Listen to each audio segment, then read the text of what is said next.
मैं आप लोगों को एक चर्चा सुना रही हूँ और मेरा चर्चा पूरा आप लोग सुनिएगा। आप मेरा कमेंट में लिखिएगा नमः शिवाय। देखिए, शंकर जी पार्वती जी नदी नहाने जा रहे थे। शंकर जी पार्वती जी दोनों नहा रहे थे तो पार्वती जी नहा के निकल गई। शंकर जी थोड़ा लेट कर दिए तो पार्वती जी बोली कि शंकर जी अब आप निकलिए। शंकर जी बोले नहीं, देखो ना मेरे पैर बंधा हुआ है, लगता है कोई मेरे पैर को पकड़ लिया है। तो पार्वती जी बोली कि तो हाथ लगा के देखिए। जब शंकर जी हाथ लगाए तो उसमें से एक नाग निकला। नाग बोला कि शंकर जी हम आपके पास रहना चाहते हैं।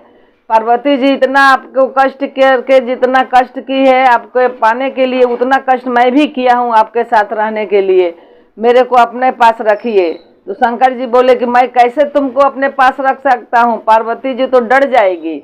शंकर नाग बोला कि नहीं, मैं पार्वती जी को कुछ नुकसान नहीं पहुँचाऊँगी, आप मेरे को अपने पास रखिए। शंकर जी बोले चलो साथ में चलो, चलते हैं तो वहाँ देखते हैं। घर चल के शंकर जी पार्वती जी आए घर। शंकर जी उसको अपना झोला में बंद करके रख दिए। नाग को बोले कि तुम इसी झोला में रहना, निकलना मत, नहीं तो पार्वती डर जाएगी। तो उसी में बैठे थे नाग झोला में। शंकर जी को खाना खिलाई, खाना खा के शंकर जी सोने गए।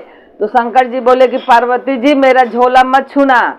पार्वती जी बोली कि शंकर जी तो ऐसे कभी नहीं बोलते हैं, आज क्यों बोले कि मेरा झोला मत छूना। पार्वती जी को लगा कि बात कुछ दूसरा है। पार्वती जी गई झोला को देखने के लिए कि शंकर जी तो अब सो गए, देखते हैं झोला में क्या है। जैसे झोला में हाथ डाली तो देखी एक ठो नाग बैठा हुआ है। पार्वती जी तुरंत नाग को शंकर जी का त्रिशूल उठाई और नाग को 3 टुकड़ा काट के फेंक दी।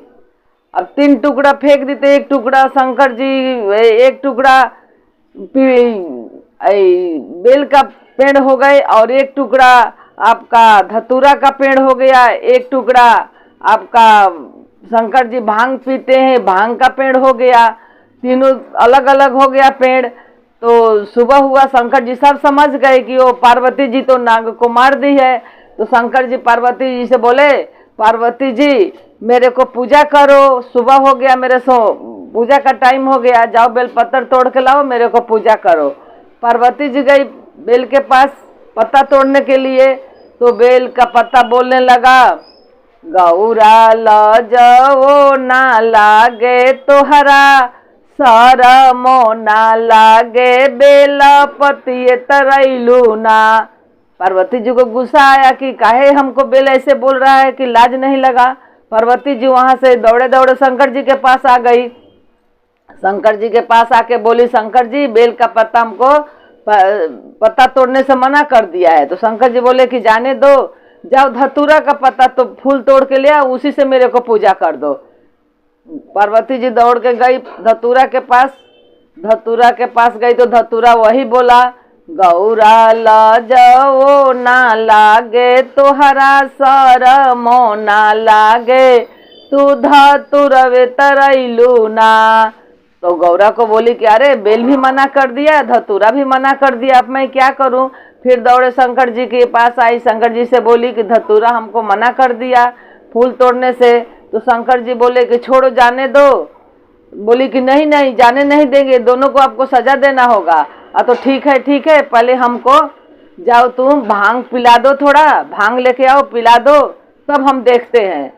वो पार्वती जी दौड़े दौड़े गई भांग के पास कि भांग ला के पीस के शंकर जी को पिलाएंगे, इनका मन ठंडा हो जाएगा तो शंकर जी वो लोग को सजा देंगे। तो जैसे भांग के पास गई तो भांग भी वही बोला, गौरा लजो ना लागे तोहरा, शरमो ना लागे तू बे भंगवे तरैलू ना। तो पार्वती जी को बहुत ज्यादा गुस्सा आया, दौड़े दौड़े आई, शंकर जी मैं भांग कैसे तोड़ूं, भांग वाला तो भांग तो हमको ऐसे ऐसे बोल रहा है, अब इनको जितना जल्दी हो सके सजा दीजिए। बोले कि ठीक है, जाओ सबको बोल दो कि हम बुलाए हैं उनको। जाकर सबको बोली कि आपको शंकर जी बुलाए हैं। तो वो लोग आया शंकर जी के पास। तो आया तो वो लोग अपना रूप ले लिया, बड़ा सा सांप हो गया। तो शंकर जी बोले अरे ये क्या हो गया। तो पार्वती जी हमको काट दी थी तो तीनों हम लोग अलग अलग जगह पर अलग अलग पेड़ हो गए थे। पार्वती जी गई तोड़ने के लिए तो हम लोग मना कर दिए। हम आपके साथ रहना चाहते हैं। नाग बोला कि शंकर जी हम आप ही के साथ रहना चाहते हैं। तो पार्वती जी को दिमाग में आया कि वो अगर हम साथ में नहीं नाग रहेगा तो मेरा शंकर जी को बेलपत्र चाहिए, धतूरा चाहिए और भांग चाहिए। तीनों चीज से ही शंकर जी खुश रहते हैं, तो हमको तो शंकर जी को खुश रखना है ना। तो पार्वती जी बोली कि नाग मेरे से बहुत बड़ा गलती हो गया, अब तू शंकर जी के साथ ही रहना। तो शंकर जी बोले कि पार्वती जी डरोगी नहीं ना? तो नहीं नहीं मैं नहीं डरूंगी, ये नाग बाबा आपके गले में ही रहेंगे, एक तरफ मैं रहूंगी और एक तरफ नाग बाबा रहेंगे। तब से नाग बाबा शंकर जी के गले में रहने लगे और शंकर जी भी खुश हो गए, नाग भी खुश हो गया और माँ पार्वती भी साथ में रहने लगी।